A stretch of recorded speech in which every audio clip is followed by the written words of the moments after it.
The Ketchup. The Ketchup. The Ketchup. Monday morning Ketchup. Thank you guys. Welcome to Monday Morning Ketchup, a new segment of the CBC Teens podcast where we catch you up with messages from Sunday morning. Now, these are extremely abbreviated messages, as really our main thrust is to encourage you to go back and listen and meditate on what you had already listened to and what you had already heard. We also catch you up with Brother Ron Van Kirk in a new segment we've entitled Ron Like the Wind. More on that in just a moment. Pastor Pete preached a message entitled Beware of the Scribes on Sunday morning. This is out of Mark chapter 12. The text verses right here, verse 38 says this, "And he said unto them in his doctrine, Beware of the scribes, which love to go in long clothing and love salutations in the marketplaces and the chief seats, in the synagogues and the uppermost rooms at feasts, which devour widows' houses and for a pretense make long prayers. These shall receive a greater damnation." And so the thrust of the message is, look, there's a lot of false ministers out there, and we need to be aware of folks like that, or folks or preachers that are in it for themselves. They're not in it for the Lord. There's just something about them that is carnal and sinful. And so in this day and age, the scribes were in that ministry style position, and many of them, maybe not all of them, but many of them are exploiting the position. Number one, Pastor Pete pointed out that we should beware of those who cannot connect with commoners. Is that there is the sense that there are some preachers out there, maybe some ministers out there, that it just can't connect to the ordinary man. And is there something that they might think is better than another person, or they feel like there's a level of elitism in them? And this ultimately is an incredible sin, and the Lord doesn't like stuff like that. Number two, Pastor Pete pointed out that these folks, beware of those who are professional ministers. Well, how are they professional? Well, their professional appearance. Now, certainly it's not wrong to dress up and give your best to the Lord. Certainly that's not wrong. But there is the sense where it's like this, a snobbery that's associated with the dress. Verse 38 talks about this, professional in titles. They're obsessed with being called reverend or being called whatever, something that would show the status that they've achieved in life. They're also obsessed with position, professional position, the fact that they can lord over somebody. And that's really, it's really ungodly behavior. It's very unbecoming. And so what's the final thing is, maybe it's worst of all, professional in prayer, is that these are long prayers that are showy, that are vain and empty words and things along that line. A lot of times, we need to be aware of people like that. The other thing we need to be aware of is that we don't turn into those people, is that this isn't just a warning for false teachers, and certainly that's a critical warning because we live in an era where there's a proliferation of false teaching out there. But we need to make sure that we don't become those people, because every one of those sins, ultimately we can be accused for, and that is not a good thing. And now for an exciting segment of Ron Like the Wind. Well, welcome to Ron Like the Wind, Let's try it again. Well, welcome to Ron Like the Wind, a segment in the Monday Morning Ketchup. It's the barely edited Monday morning drive to the bank to drop off the Sunday offering. Along the way, we will interview Brother Ron for his unique perspective on politics, business, and nonsense. Brother Ron, how are you today? Good. Doing great. Yeah, how was your weekend? Just for the record, we almost died again. But we didn't. We didn't. We didn't. My weekend was good.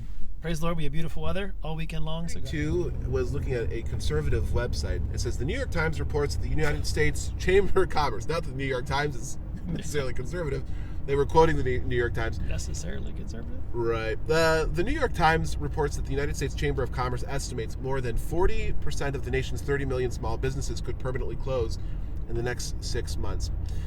This seems largely part and parcel to the coronavirus pandemic and the ensuing lockdowns. So the question that I would have is, how can we help small businesses while squaring that against the need to be frugal ourselves as individuals? Well, the first part of the premise of the question is that these businesses are not going to reopen. I have no idea. 40% seems like a lot to me, but I don't know. I mean, my dad has worked for a small business for 40 years, and they actually are doing very well right now. So there will be some undoubtedly that do not reopen. As far as, helping small businesses, I think for the most part, people kind of already do that as much as they can. The problem is they're not opened. Is the biggest issue. I mean, if they would just let them reopen again, I think that a lot of them would bounce back. They took a lot of risks opening to begin with, and I think Americans are smart enough to figure out how to bounce back from this. I don't know. I mean, I think 40% is high. I mean, so you're talking, 12 million businesses. I mean, I can't see that happening. But again, I like the idea of helping local businesses. Our family typically doesn't eat out all that often, but even during this pandemic, I've tried a little bit more to go to some of these restaurants for carry out, just to help them out. Not so much necessarily for us, because we can buy food at Aldi and Giant Eagle, but to try to help them out. And I think you'll see a lot of Americans do that to try to help out their fellow countrymen. At least hopefully we'll see that. Have you heard of this new movement? It's probably more left of center, but it's called the Cancel the Rent movement. I think Governor Ocasio-Cortez was Governor. maybe behind that. Senator, excuse me. Nope, try again. Governor, Senator. Representative. I get it. She's president, right? She thinks she is. I thought she was president. She thinks she is. Well, of the Cancel the Rent movement, is there any weight to this argument? Well, there's weight to any argument when someone in her position says something like that. But that is a very progressive mindset. It's a very progressive policy, and most people hear progressive, they don't know what that means. But anytime you hear the word, progressive, it just means bigger government, and that's exactly what this is. And so the idea behind it was a lot of people are laid off, so consequently they can't pay their rent, therefore they shouldn't have to. Well, I certainly understand the premise, and I feel bad for people who are laid off, but the bottom line is that rent has to be paid for by someone. It's the same concept of free college, where Bernie Sanders can give everyone free college. Well, free college doesn't really exist because someone has to pay for it, and that's the same thing with cancel the rent. So if you don't require people to pay their rent, well, then the landlords have to pay that rent, because mortgages still have to be paid, bills still have to be taken care of. And so it's just another progressive big government type program, where what would happen is, if they did that, the government would have to come in and step up and pay that rent to the landlords, because landlords have to pay their bills too. And so again, more government control, more government takeover. The bottom line is that, look, everyone's struggling right now. People need to work those things out on an individual basis, with their landlords, and figure out a way to pay the rent. Priorities have to be set, and that's the bottom line. Look, no one's happy about this happening, but for the government to come in and try to take over and solve all the problems will make the problem much, much worse in the long run. I want to play the other side for just for the sake of conversation. But is there anything to be said, because it was a government shutdown, because it was a government lockdown, that there would be need for some sort of government resolve, because it was brought on by them. It wasn't brought on by the free market capitals. Well, and that was the argument that was made early on, why they passed the first stimulus bill, and then they passed the second one, then they passed the third one, and then they passed the fourth one, and there's talk of a fifth one. And, we can argue the merits of that back and forth, but the bottom line is, anytime you get the government involved in something like this, it leads to more control. Once you cede power to the government, it's very, very rare that power ever comes back to the people, which was large part why we were founded to begin with. Americans did not like the fact that the government was controlling how they worshipped. So they came to America to have freedom of religion, and then, of course, we know what happened with the British government trying to, instill taxes over the people without a representation. We led to a revolutionary war. So I'm certainly not advocating for that, nor do I think that will happen. But anytime you hear the government talk about, we're doing this for your safety, this is for your benefit, it's control. And they may not even necessarily intend that up front, but the bottom line is, you let the government get their hand in, it will lead to more control. And that's what's going to happen here if this stuff continues, for sure, no doubt about it. Speaking of big government, I understand that the council president of the city of Brooklyn, Ohio... Hate that guy. But on that note, what has Brooklyn done to try to combat some of the stuff that we've experienced? Plan, actually, to answer that question. You're seeing a lot of cities, and even the state of Ohio, really, really struggling with their bills right now. Several cities in the area have laid off employees.